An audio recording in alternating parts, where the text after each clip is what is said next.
Shri Prabhupada ki, Bhakti Vaishnava Vrinda ki, Acharya Krishna Haridas Thakur ki, Grantharaj Srimad Bhagavatam ki, Nitai Gauratanandi, all glory to the Son, all glory to the Son, all glory to the Son, all glory to Sri Guru Sri Gauranga.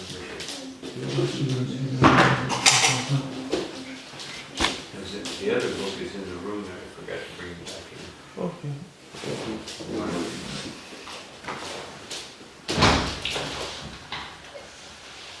Om Namo Bhagavate Vasudevaya. Om Namo Bhagavate Vasudevaya. Om Namo Bhagavate Vasudevaya. Om Namo Bhagavate Vasudevaya. Om Namo Bhagavate Vasudevaya. Om Namo Bhagavate Vasudevaya. Reading from first canto, 11th chapter, text number 38. Etadishanam ishasya. Etadishanam ishasya. Prakritisto pitad gunai. Prakritisto pitad gunai. Nayujate sadatmastaye. Nayujate sadatmastaye. Yatha buddhis tadashraya. Yatha buddhis tadashraya.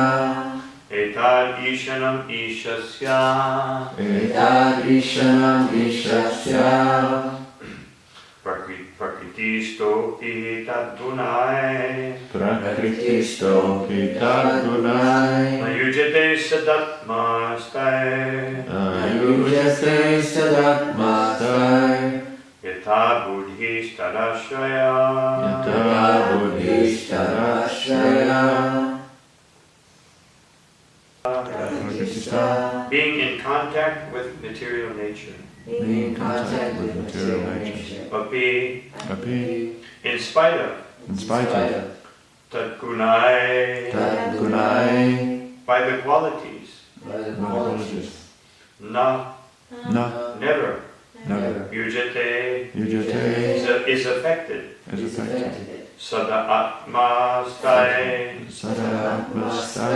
by those who are situated in eternity. Yata, as is, Buddhi, intelligence, Tat, the Lord, Ashraya, those who are under the shelter of. Translation and purport by His Divine Grace, Srila Prabhupada. This is the divinity of the personality of Godhead. He is not affected by the qualities of material nature, even though he is in contact with them. Similarly, the devotees who have taken shelter of the Lord do not become influenced by the material qualities. Please repeat. This is the divinity. Of the personality of God. He is not affected. By the qualities of material nature. Even though he is in contact with them. Similarly, the devotees who have taken shelter of the Lord. Do not become influenced by material qualities. Report. In the Vedas and Vedic literature, Shruti and Shruti, it is affirmed that in the divinity there is nothing material. He is transcendental, nirguna. He is transcendental, nirguna only. The supreme cognizant, Hari, or the personality of Godhead, is the supreme transcendental person situated beyond the range of material affection. These statements are also confirmed by Acharya Shankara.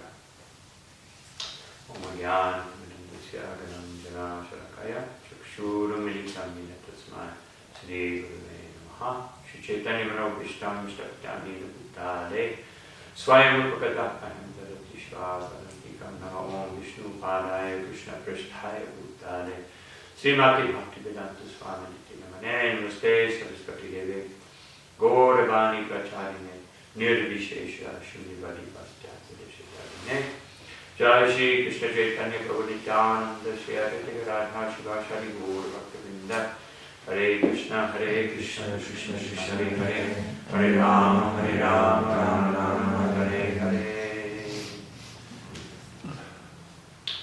So I just stopped here in the purport. In the 88th chapter of the 10th canto of the Bhagavatam, that there's a question by Parikshit Maharaj. He says that, why is it that if the Lord Krishna is the husband of the goddess of fortune, but his devotees are generally not so opulent? We can see that here and in many places.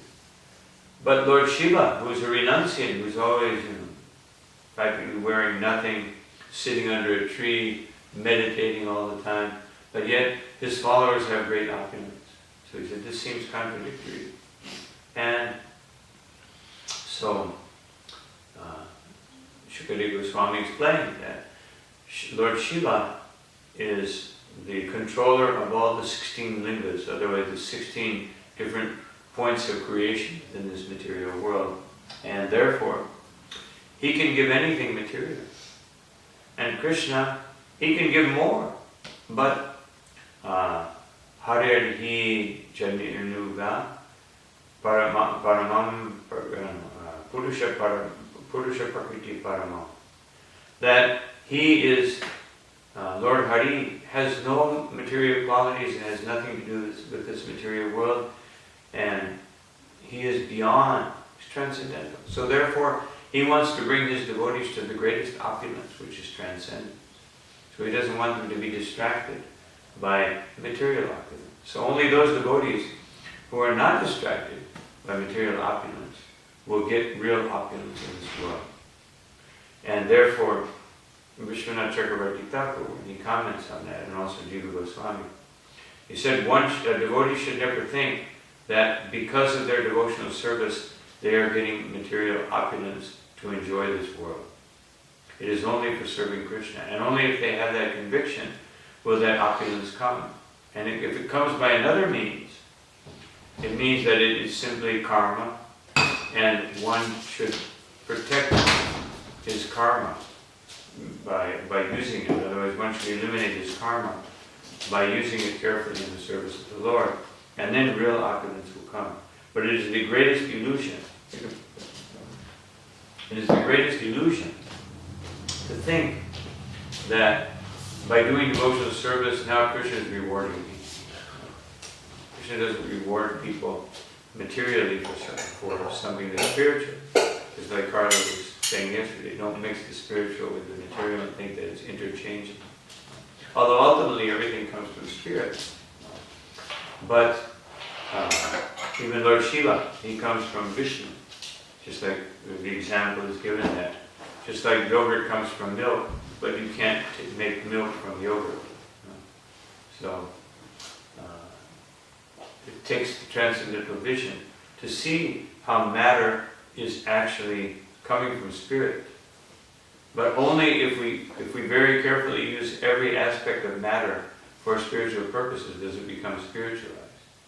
And actually, Srila Prabhupada said one time, there is nothing, the only thing that's really material is material consciousness. Because a person who has spiritual consciousness sees matter as a condensation of spirit, which is supposed to be used in a spiritual way, and therefore it becomes spiritual. Just like the famous classic example that I gave the other day from Prabhupada of the iron rod in the fire. So when we have matter in the fire of devotional service, then although it's still temporary by nature, it has become spiritual, its purpose has become spiritual. So the real understanding of matter is to understand it's Krishna's property. And it's like they have for children these building toys that are meant for education. And so it's like, this is like an educational material, so to speak. The whole material world is educational material for the living entities. So some of them use it wrong, and some, just like a child who's too young, will take the educational toy and beat it on the floor, or no, put it, submerge it in water. It's because he's too young. He doesn't understand. No. So also, if we are spiritually immature, we'll use matter in the wrong way. And if we're spiritually mature, we use matter in the right way. So that's one point here. And Srila Prabhupada also mentioned that Acharya Shankaracharya also confirmed Narayana Vasya, that Narayan is beyond this material nature. There's no question of Narayan having anything to do with material nature. So then Srila Prabhupada continues, one may argue that his relation with the goddess of fortune may be transcendental. But what about his relation with the Yadu dynasty, being born in that family, or killing the non-believers like Jarasandha and other asuras directly in contact with the modes of material nature? That's a good question. Okay, we accept that, goddess of fortune, she's transcendental, and when Krishna's with her, or Vishnu, Narayan with the goddess of fortune, or Krishna with Radharani, or the queens of Dwarka in this case, they can be transcendental, but what about killing people? Krishna personally going and fighting with Jarasandha. Fighting is certainly not transcendental, but this is also an illusion. That Krishna, because he's supremely powerful, one of his opulences is strength. So how do you exhibit your strength? Strength is, we see that people exhibit their strength in this world by fighting. Where does that tendency come from? It comes from the Supreme. When he wants to exhibit his strength, why does he want to exhibit his strength?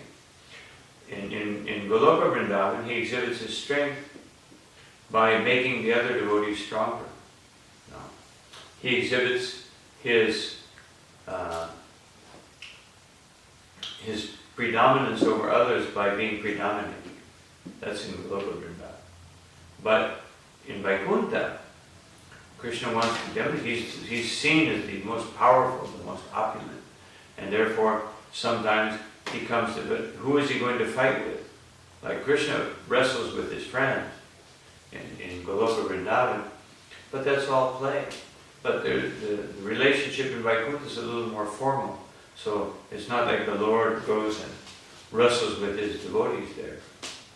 Because they're serving him in opulence. They don't want to wrestle with him. They don't want to grab him. They don't want to feel superior to him in any way. They're servants. Only the goddess of fortune. And there are a few friends who Krishna has, but they're friends in reverence. Just like sometimes we have a friend, but we admire them very much because they have certain qualities that we don't have. So that's the type of friendship that exists in Vaikuntha.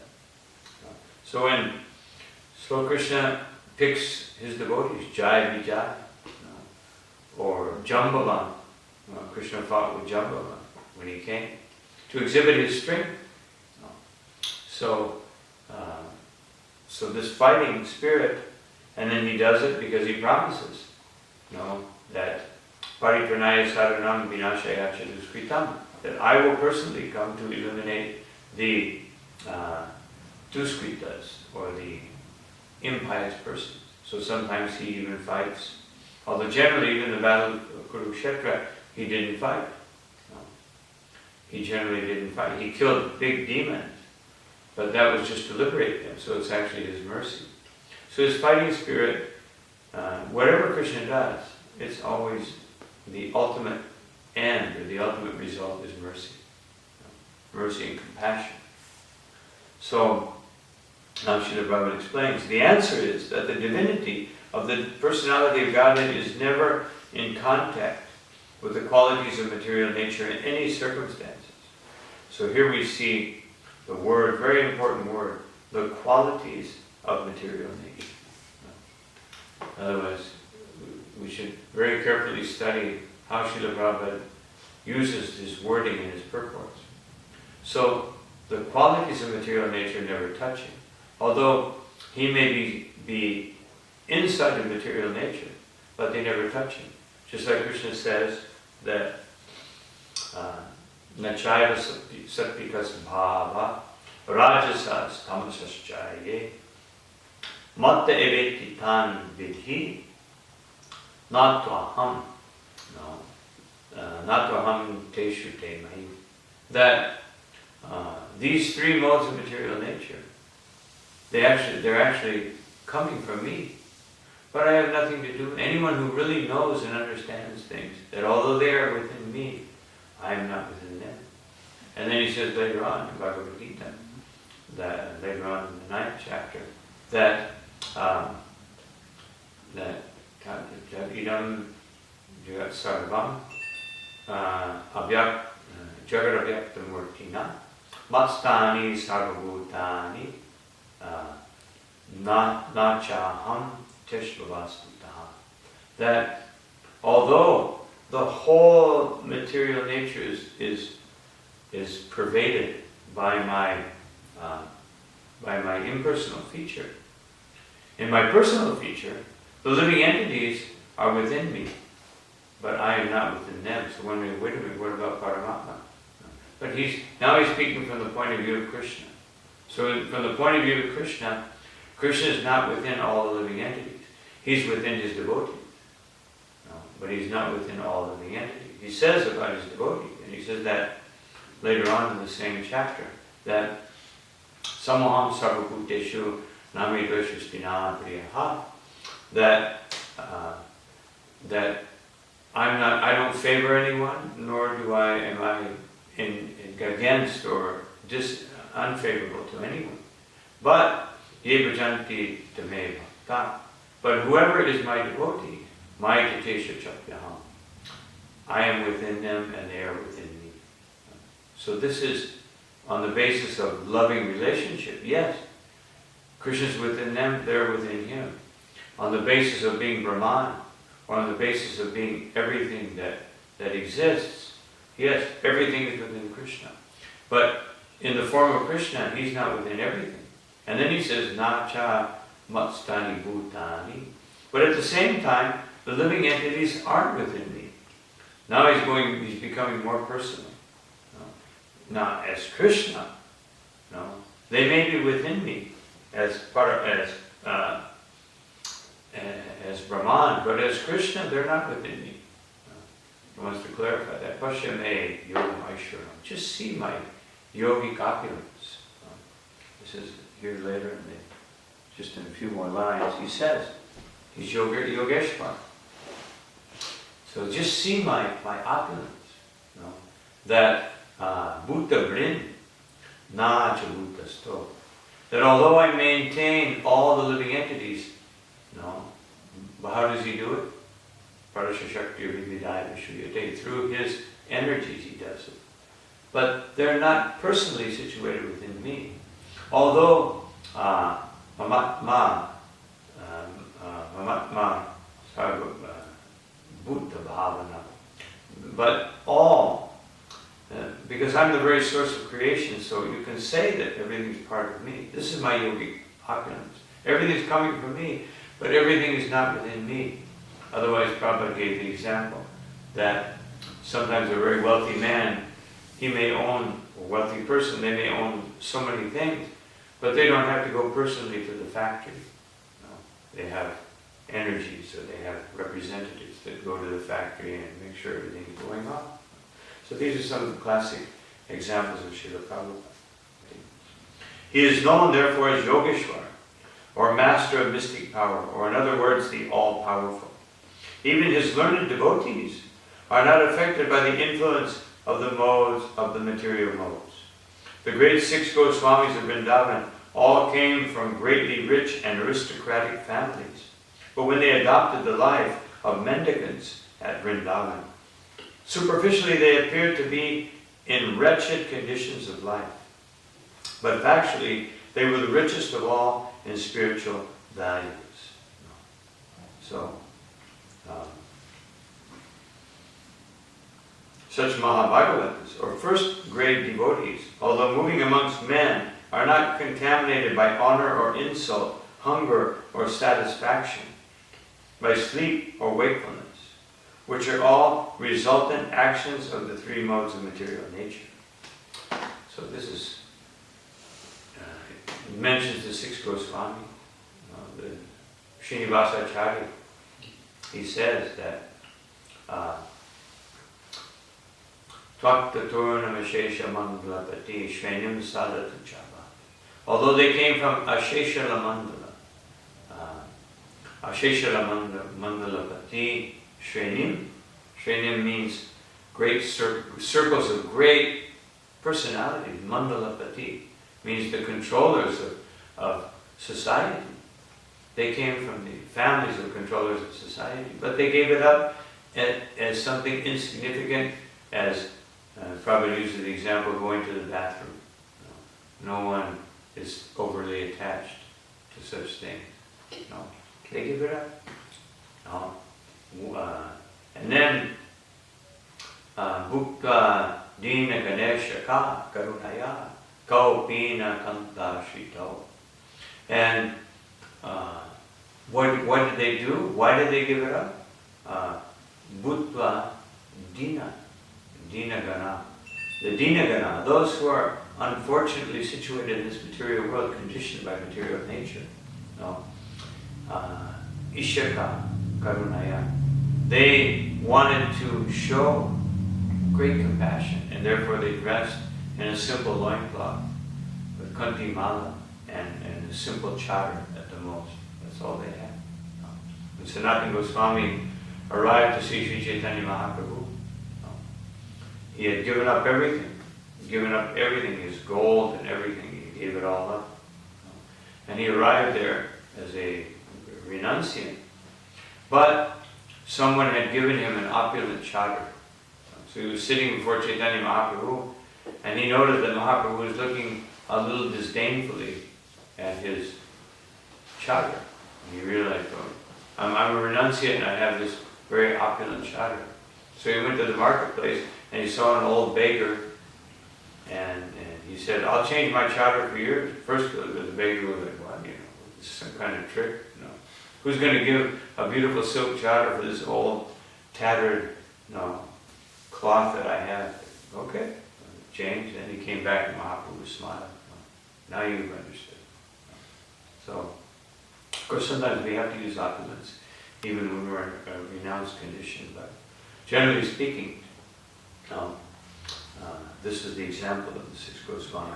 And then Srila Prabhupada says here, this is very interesting. How does he describe them? They're not contaminated by honor or insult. This is Trinadapi Sunichenata Rodiva Srishna. We should be so humble and so tolerant that if someone honors us, it doesn't affect us. Generally speaking, everyone loves to be honored and doesn't like so much to be insulted. So, but honor and insult should be the same. Happiness and distress in this world should be the same for a devotee. They're not interested in duality. So, and then he says, hunger or satisfaction, in either state. As Srila Prabhupada mentions in Bhagavad Gita and also in the Bhagavatam, that a brahmachari, if the spiritual master doesn't call him to come and eat, he thinks, oh, okay, that's, of course, if one's not near the spiritual master, one might get very hungry. But anyway, representative of the spiritual master. Otherwise, he's not disturbed by hunger, and he's not disturbed by also being satisfied.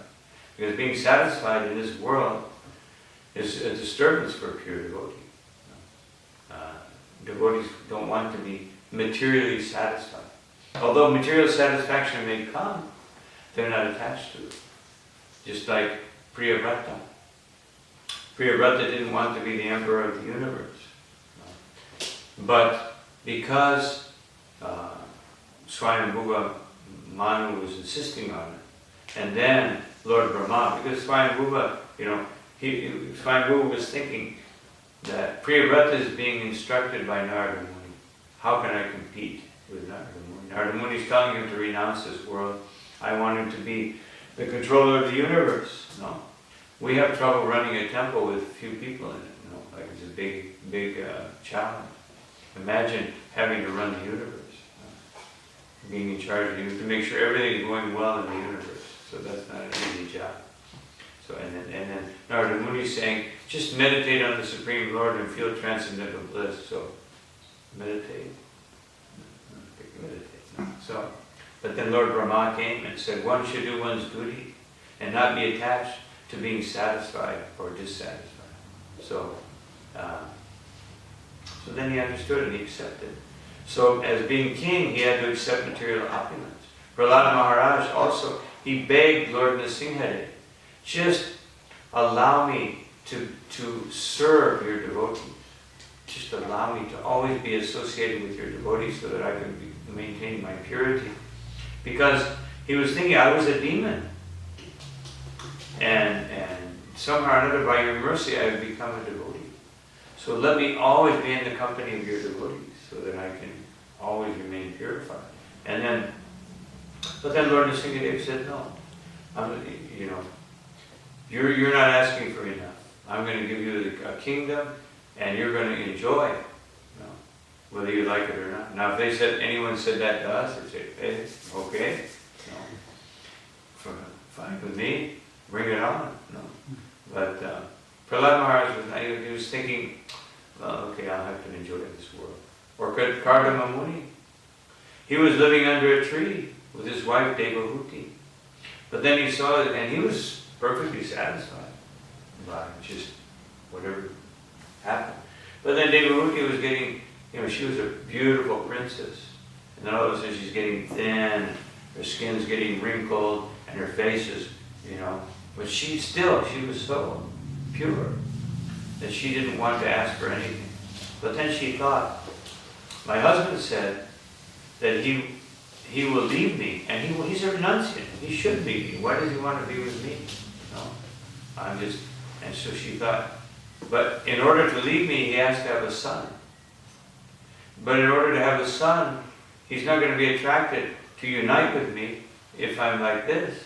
So then she had a desire, and Kardama Muni understood her desire, and he said, all right, I guess we have to live in opulence. So he created this mystical palace with servants and everything, and he had to live there also.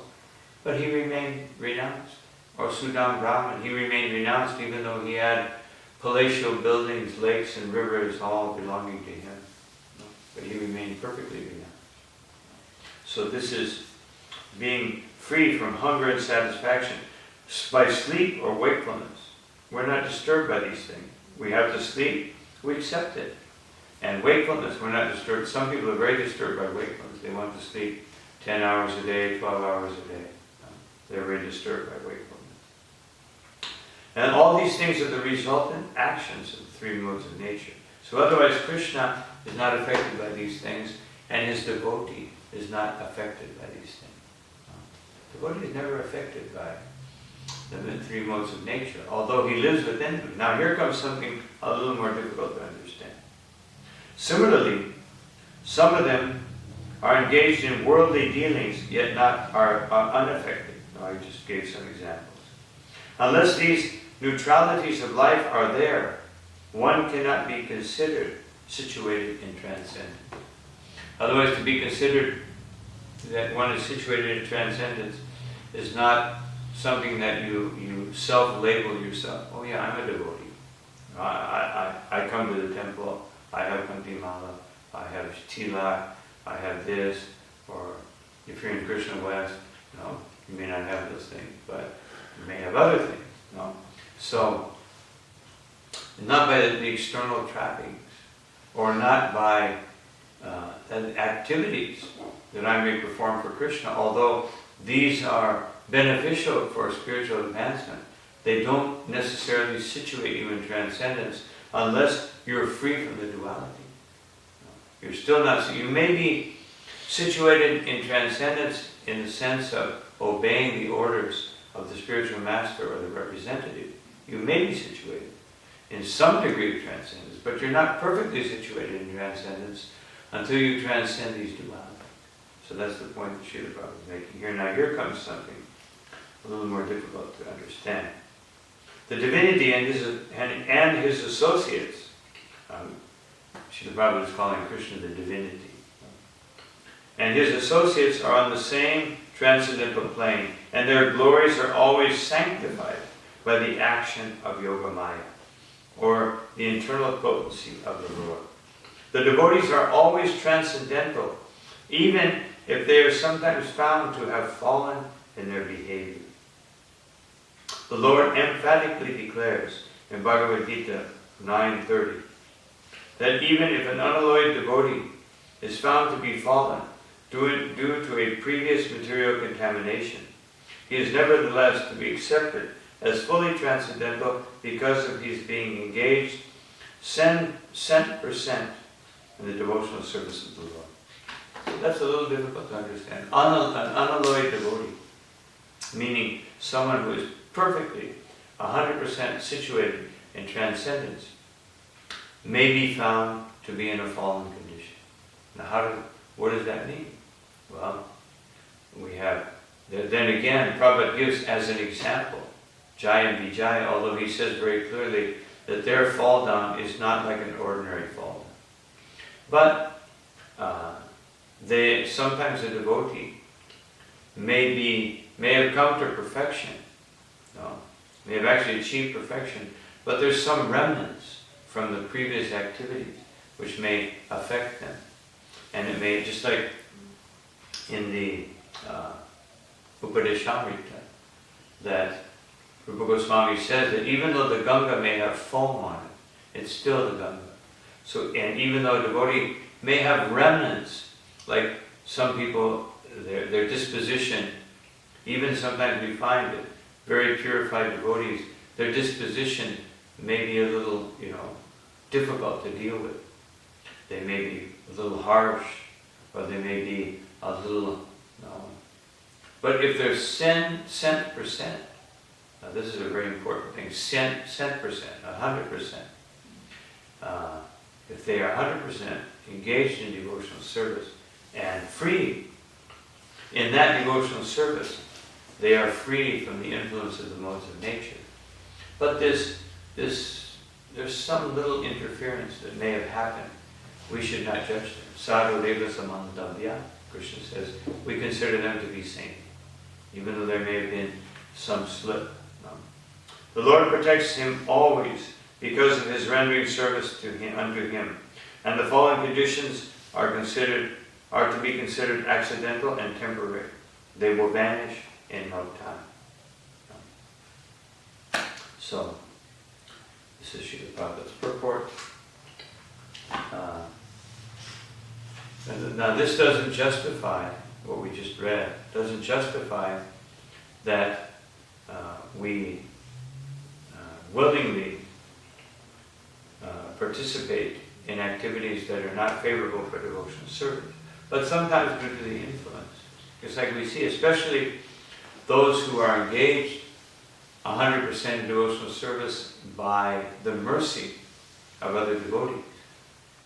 Meaning that someone takes shelter of a temple or takes shelter of devotional service, or puts deities in their home, and they're trying to follow all the instructions of the Bhagavatam, as Srila Prabhupada, as the Acharyas explain them. They're following the instructions of their spiritual master, and especially even when living in the temple, if you're living in a temple, it's assumed that you're engaged 24 hours a day in devotional service. But there may be remnants. There usually are remnants of past desires, attachments, and those things will affect the devotee. But as long as they remain 100%, Krishna will protect them. So this is very specifically what Srila Prabhupada is speaking about here. That in this transitional stage, in this anartha nivritti stage, where you're giving up the unwanted desires, but sometimes the effects of past lifetime may be there.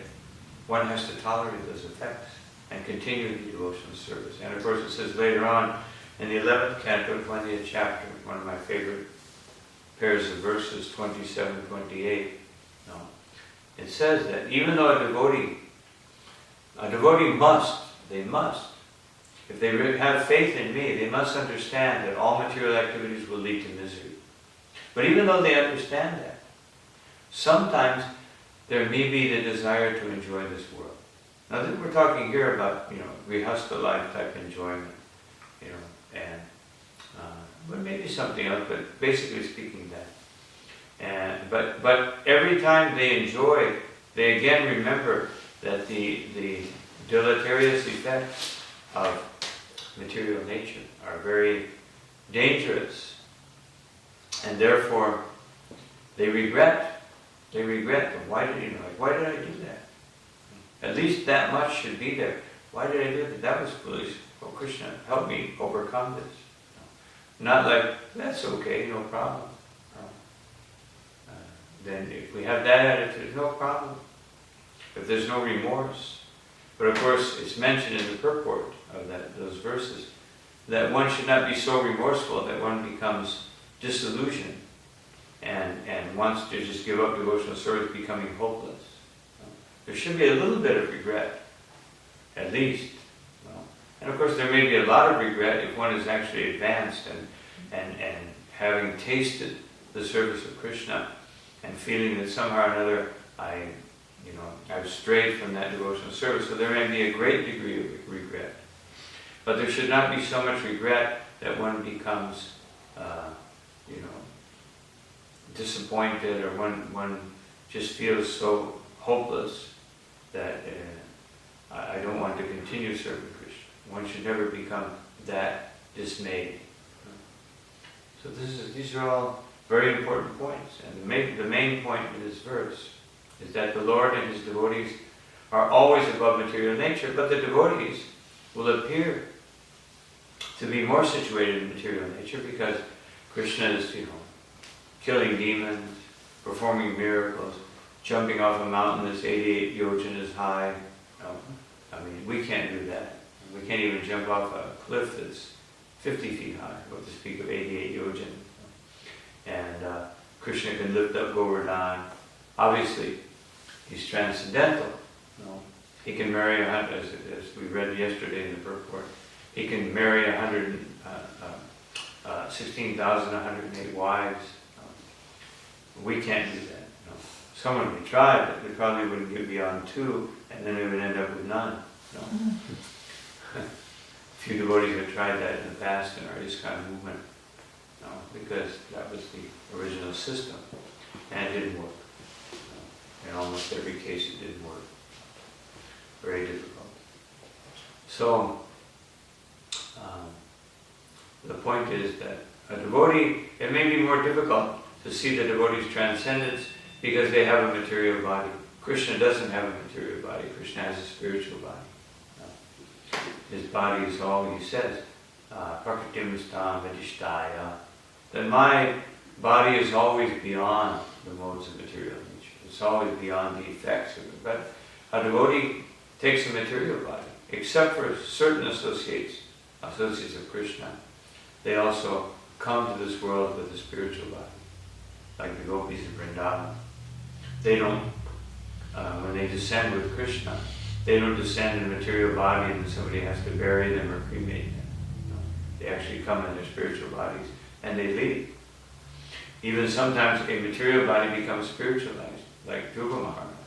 He left in his very self-same body, which became spiritual.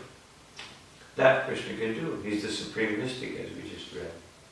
But generally speaking, we have a material body, so there are symptoms of a material body. We get sick, we have to eat, we have to go to the bathroom, we have to do all these external things. We have to keep warm, we have to keep cool. And so, the material body is of the pure devotee. Sometimes can be bewildering for one who doesn't understand that the pure devotee accepts the material body in order to teach others. how to have a material body and still remain Krishna conscious. Otherwise, there's no reason for someone who descends from the spiritual world to accept a material body. And of course, the other reason is that sometimes by being in the material atmosphere, a devotee increases their dependence and the strength, the intensity of their love for Krishna, because Krishna is always helping them to navigate the matter, to navigate this material world. So these are some thoughts on this verse. I'll stop here. Any questions? Any comments? Oh, one thing, at one point I just remembered before we do that. I wanted to emphasize this point that when I was reading the verse, it just occurred to me. And I just thought of it. Here it says, Yatha buddhis tat ashraya. Buddhis, intelligence. So, we don't see intelligence translated in the verse. So what does this buddhis mean? It means that although a devotee has a material body and has to undergo these interactions, his intelligence is so purified that his intelligence never becomes bewildered by the modes of material nature. I wanted to make that point.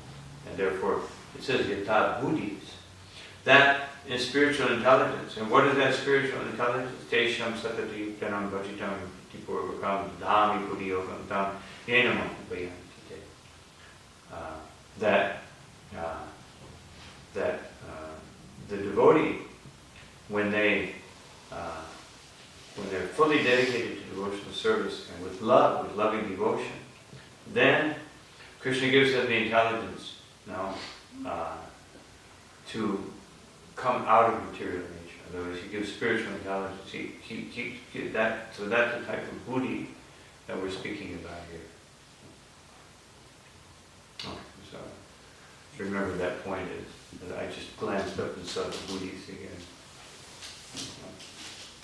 Thank you for the class. My comment was that sometimes our whole standard that we're trying to attain here within Krishna consciousness can be difficult. We see devotees sometimes, maybe they make a mistake or they can't uphold that standard. Instead of really revealing their heart to other devotees, they sort of feel guilt and drift away. Mm-hmm. I mean, and then on our side, we try everything possible to kind of reel them back in, and it's basically difficult, you know. I mean, I guess we should always keep a hand open, but how do we prevent these things from happening? How are we supposed to get people to reveal their hearts? One has they're having difficulties with this. One has to inspire confidence. It's very difficult to reveal one's mind or to reveal one's heart. And therefore, generally it takes some time that someone will have that degree of faith or confidence. Just like even relating to Krishna, sometimes when something bad happens in our, we consider bad, although definitely not bad probably, but and we think, why is Krishna doing it? We even question Krishna. Otherwise, we don't have that full confidence that whatever's happening to me is Krishna's mercy. So if we can do that with Krishna, how much more can we do it with someone who's also a conditioned soul who may be a little bit more advanced than me? And it's not so easy. So we have to establish that confidence by our own actions, by our own attitude. Attitude is a very important thing. By the compassion and tolerance. Compassion and tolerance, reeling people in doesn't mean we reel them into the ashram. No. The ashram is for serious people who want to practice seriously. It's not like, a place where you can just tolerate all kinds of bad habits. Otherwise, and that's why I explained to you the other day that Srila Prabhupada wrote this famous letter in 1972, and he said, don't be very anxious for people to live in the ashram. First, let them come and hear Bhagavad Gita. Of course, we have to have Bhagavad Gita class so they can come and hear it. And let them come and hear Bhagavad Gita. And then when they develop a taste for austerity, then they can come. Otherwise, they may go away embittered and frustrated. So we have to make sure that we're, as Srila Prabhupada said, you have to provide the transcendental goods. He was speaking to one leader. He said, you must supply the transcendental goods. What do you mean by that? It means otherwise you have to create the atmosphere, both in the temple and in one's own person, that inspires people so that they will have that confidence. So that's not an easy thing to do. And then people have their false ego. So even though one may be compassionate and tolerant, one's false ego may not allow them to reveal their mind. Because they think, well, if I say this, what will they think of me? Or what will this person think of me? And that's false ego, and we all have false ego, so it's difficult for us to reveal our mind. Difficult to say, yeah, I did this, I did that. Because we like people to think, oh, he's very nice, or she's very nice, and that's natural. It's a natural psychological conditioning. Whereas we see our acharyas just the opposite. Our acharyas teach us how we should think, not in a self-deprecating way, not in a way that we, lose our self-esteem. Self-esteem is based on the soul, not on the body. But when one is conditioned, there has to be a certain amount of self-esteem to be psychologically healthy. One has to hear sometimes, thank you very much, wonderful what you did. Of course, too much of that will just feed the false ego. But because we're psychologically conditioned, we can't just imitate Bhaktivinoda Thakur and say, I'm wallowing in the muck of material existence, I'm the most miserable, I'm the most fault, then one loses one's self-esteem. But the real self-esteem is understanding that I am the eternal servant of Krishna, a pure spirit soul. What can be a greater, it's definitely greater than any false ego, evaluation of oneself in this world. But our psychological condition has to be satisfied. Srila Prabhupada says that again and again. That's the whole purpose of Varnashram. In Varnashram, I become satisfied as a Brahmin because I'm doing certain things. I become satisfied as a Vaishya because I'm doing Vaishya activities. I become satisfied as a Kshatriya by doing Kshatriya activity. So these things are, they're built into the Varnashram system. And then one, at the same time, is hearing about transcendence and is aspiring for transcendence. So what can we do to reel them in? No. Mahatma Prabhu told me once, what do? Good kirtan, good prasad, good atmosphere. He said 5 or 6 things, I'm trying to remember them all. Good association. And he said something else, I can't remember. We have to, otherwise, we have to make it very attractive that people want to come. Like we were talking yesterday, have different things, variety of things like you're saying, have different events. Make it very attractive to come and be part of our Krishna consciousness. And then understand that there are some people, no matter what you do, it's just that their conditioning from past life, their karma, they're going to have things happen to them. They're going to have very intense material desires that pop up even after they start practicing devotional service. Because whenever you start to practice devotional service, then Maya will start testing you. She'll bring out all these things. So Prabhupada gave the example just like cleaning a room. When you start cleaning it, then all the dust comes up in the air, so it seems worse than it was before. But before I was breathing nicely, not choking on the dust, which previously I didn't see because it was on the floor. So in the same way, when we start cleaning our hearts, then things come out. And some desires that, I thought I'd overcome that. But there it is, and it's torturing me, And some people it's so intense that they have to go away. Or they may, like it says here, they may have moments of, where some people go away, I've seen people go away for 10 years or 20 years or 30 years. And then come back. And come back. And some people go away, but they'll come back in a future life. Because every small amount of service that we do is an eternal benefit. But it may not manifest immediately. The benefit because we commit offenses, because of karma, and we don't become sufficiently purified, and we commit offenses, and then the root of our present devotional service, it becomes uprooted, and it has to again take place in another time. Therefore, we have to be careful about offenses. So all these things are considerations. And therefore, Rupa Goswami says, pure devotional service is not an easy thing. Because we have false ego, we have conditioning, we have karma, we have all these things that are blending in. And Maya herself testing us. Do you really, you say you want to surrender to Krishna. You say you want to love Krishna. No? So I'm going to show you how much you really want that. I'm going to test you and show you. So, some people are just going to be carried away by Maya. And there's nothing, you can do. The only thing you can do is, keep in touch with them, bring them or send them a little Prasad, give them a call every once in a while, say, well, I really miss you, And then that affection, you don't do it mechanically, you have to feel it within your heart, you have to feel the compassion. And then that feeling, Paramatma is here, Paramatma is there. They will feel that compassion. That's what we can do to reel them in.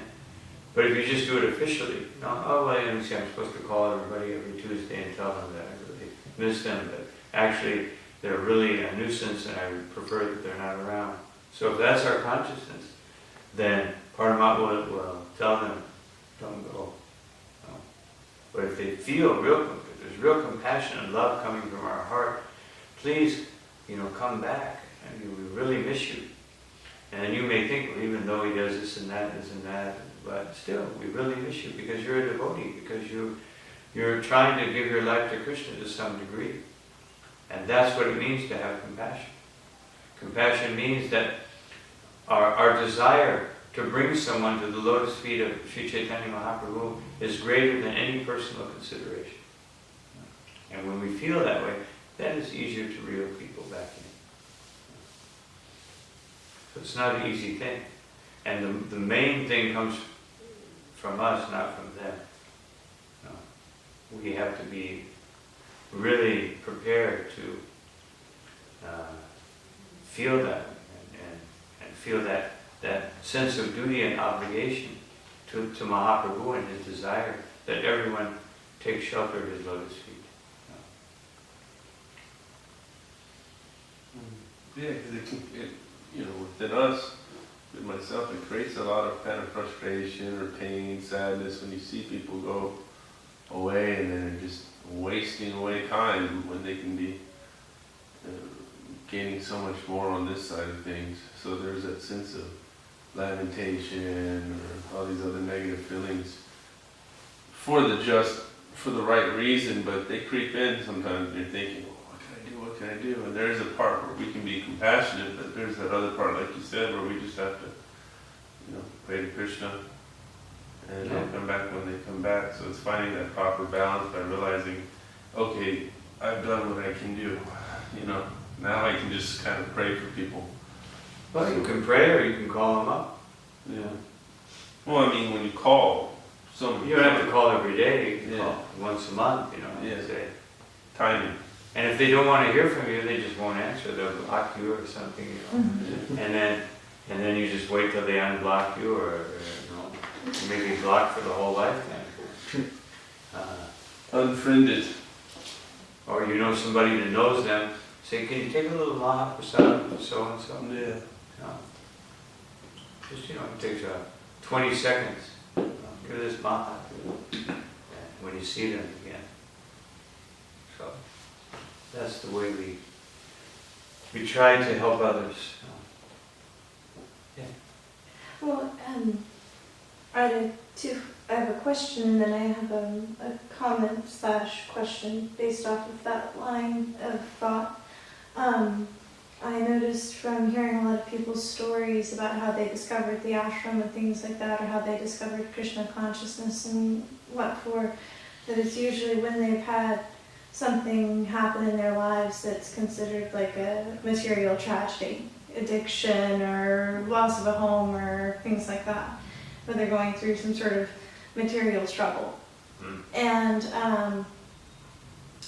I think that when there's something like that, and then when you're drawn to devotion, there's this eagerness to please. You want to please Krishna.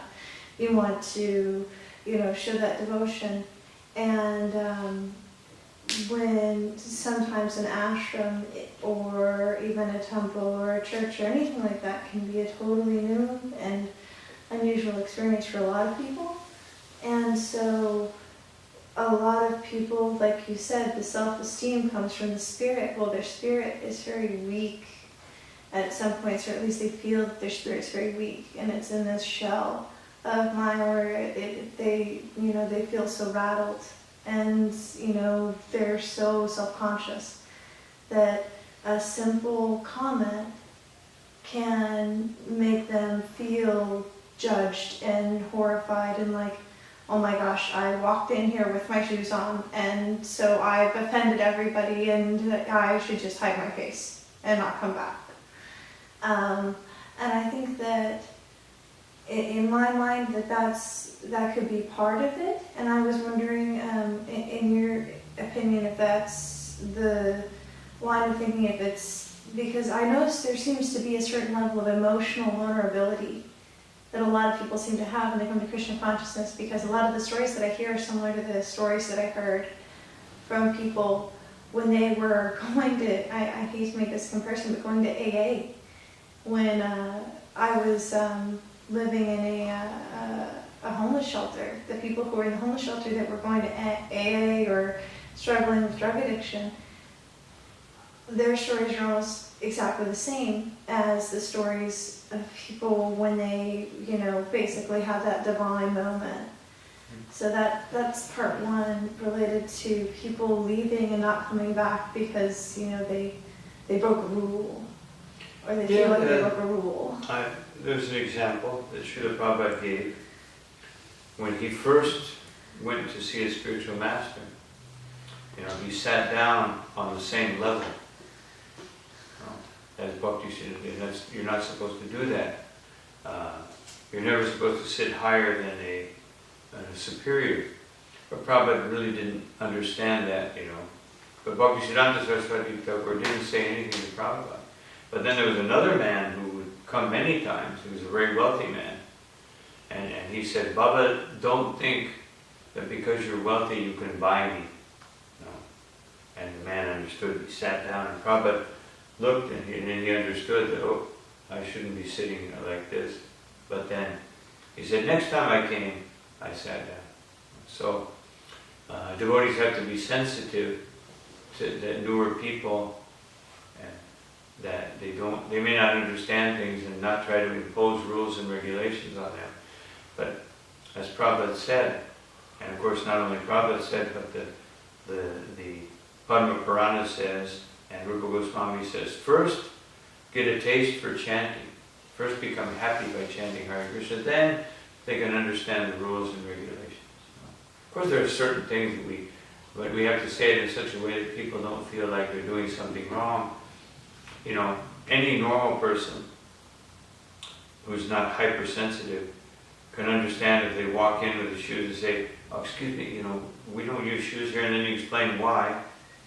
Because, shoes, they're picking up so many things from the street, and therefore, and then, so it's a duty of persons who live in it, or run, or live in a church or a temple or whatever, to explain things in such a way that people understand it. And it's not just some ritual that, I didn't. Because if you're so hypersensitive, that if somebody very gently with a nice explanation, everything corrects you even after you've done it several times and tries to do it in the nicest way, and you're so hypersensitive that it bothers you, then there's probably many other things that will bother you also. So yes, that's a good point. And then the second part of my question was, you were talking about how, and I'm not going to summarize this correctly, but there is a difference between, and I'm going to put this in basically very, very layman's terms, but there's a very strong difference between, the average Joe on the street and a devotee to Krishna. When it comes to practices and what's within them and their relation to, I call it Godhead, Spirit, etc. But just to summarize and make it easier for people who aren't necessarily within that path to kind of relate to. But I was wondering, you said that a phrase that said like something like that Krishna does not necessarily like, I can't quote it right, but Krishna does not necessarily come down to us. The devotees are called to him. But I was wondering if there are those moments of basically receiving your calling, because once again I hear these stories of kind of miraculous events happening at just the right time in a person's life. Like Kavi's story was great, and with like Krishna just literally parading down the road at just the right time in your life. And I was wondering if there were those moments of people being called to do the service. That's part of it's our karma, and another part is the mercy of Chaitanya Mahaprabhu. That because Krishna is situated in the heart of everyone, he knows when someone is, there's sufficient frustration, sufficient dissatisfaction with the material atmosphere, with the many lifetimes that I've passed in this material world. So Krishna arranges that someone can come in contact. Because everything, all the collective activities that are going on are all being arranged by the demigod, but through karma. But the spiritual intervention is being arranged by Krishna and his energies and his devotees. So Krishna engages his devotees also to be the instrument by which that happens. It's not just necessarily some dream, although that also happens, some dream, some incident where there's no devotee involved. But generally the major impact is Krishna likes to do it through his devotees, because Krishna likes his devotees to take the credit. He would rather have his devotee take credit than himself. Just like Arjuna. He wanted to be the chariot driver so that Arjuna could be the hero. Although Krishna could have, in 2 seconds, defeated all the soldiers on the battlefield. But he wanted Arjuna to take the credit and the Pandavas to take the credit. So therefore Krishna sends his devotees. And like you say, they may cross the street, or someone, they may be chanting in the street, and Krishna will guide someone who's just at that point where when they hear the chanting, they'll come and it just immediately makes such an impact that they want to, immediately want to change their lives or become connected. And 150 other people passing by, it's just like, what is that noise? But they still get some benefit, although it may manifest in the future. So everything is, therefore, Krishna says that everything is arranged. There's no Prabhupada would say many times, there's no accident, there's no chance, there's no good luck. There's good fortune, but no good luck. And we all have good fortune if we have the ability to perceive it. Thank you for understanding my mumble jumble in there. Okay, so I guess we'll stop here. Thank you very much. Thank you very much. Bhagavad Shri Guru, Shri Gauranga. No. You always know when it's time to stop when half the audience disappears.